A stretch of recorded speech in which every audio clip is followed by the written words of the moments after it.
ఇది ఒక నది. చూడ్డానికి ఎలా ఉంది జల్లెడ? దుమ్ము ధూళితో ఉంది. ఈ జల్లెడతో ఈ నదిలో నుంచి నాకు తాగడానికి నీళ్లు తేవాలి.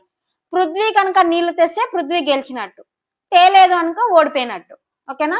తీసుకురా పృథ్వీ.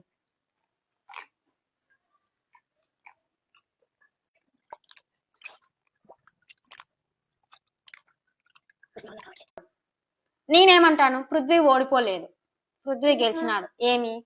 మొదట ఈ జల్లెడ ఎలా ఉన్నది? దుమ్ము ధూళితో ఉన్నది.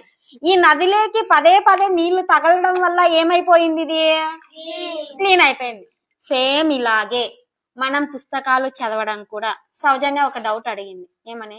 పుస్తకాలు ఎందుకు చదవాలి మిస్? నేను ఎంత చదివినా కూడా నాకు గుర్తుండట్లేదు, నేను అన్ని మర్చిపోతున్నాను, పుస్తకాలు చదవడం వల్ల అసలు ఉపయోగం ఏంటి అని అడిగింది. పుస్తకాలు చదవడం వల్ల మొదట దుమ్ము ధూళితో ఉన్న ఈ జల్లెడ లాంటి నీ జీవితం పదే పదే నీళ్లు తగడం వల్ల నీళ్లు జారిపోతున్నాయి కదా. అలాగే నీలో ఉన్న చెడు లక్షణాలన్నీ కూడా ఈ జల్లెల్లోని నీళ్ళలాగే జారిపోతాయి. ఓకేనా? అప్పుడు నీలో మంచి మాత్రమే, నీలో ఉన్న చెడు ఆలోచనలు పోయి మంచి ఆలోచనలు అనేది వస్తాయి. తో పాటు నీకు తెలియకుండానే నువ్వు ఒక ఉత్తమమైన వ్యక్తిగా తయారవుతావు. చదవడం అంటే కేవలం మెదడు నింపుకోవడం కాదు, మన వ్యక్తిత్వాన్ని, మన ఆత్మను శుద్ధి చేసుకోవడం, అర్థం చేసుకొని చదవాలి. చాలా మంది గొప్ప గొప్ప వాళ్ళందరూ కూడా పుస్తకాలు చదివిన వాళ్ళే. పుస్తకాలు చదివి వాళ్ళ జ్ఞానాన్ని వాళ్ళు ఇంప్రూవ్ చేసుకున్నారంటే వాళ్ళ చదవడం వల్ల ఏమవుతుంది?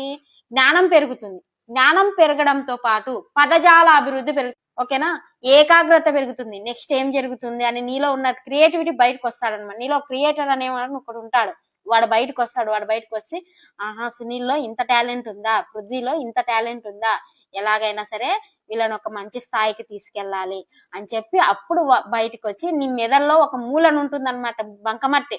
ఆ బంకమట్టిని మొత్తం ఈ జల్లెల్లాగే నదిలో నీళ్ళు అద్దడం, అంటే జ్ఞానం అనే నదిలో ఈ జల్లెల్లాగా అలా చదవడం వల్ల ఏమైపోయింది?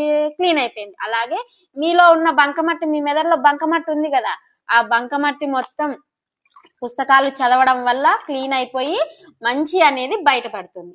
మీరు ఒక మంచి వ్యక్తిగా తయారవ్వడానికి అదొక ఉపయోగపడుతుంది.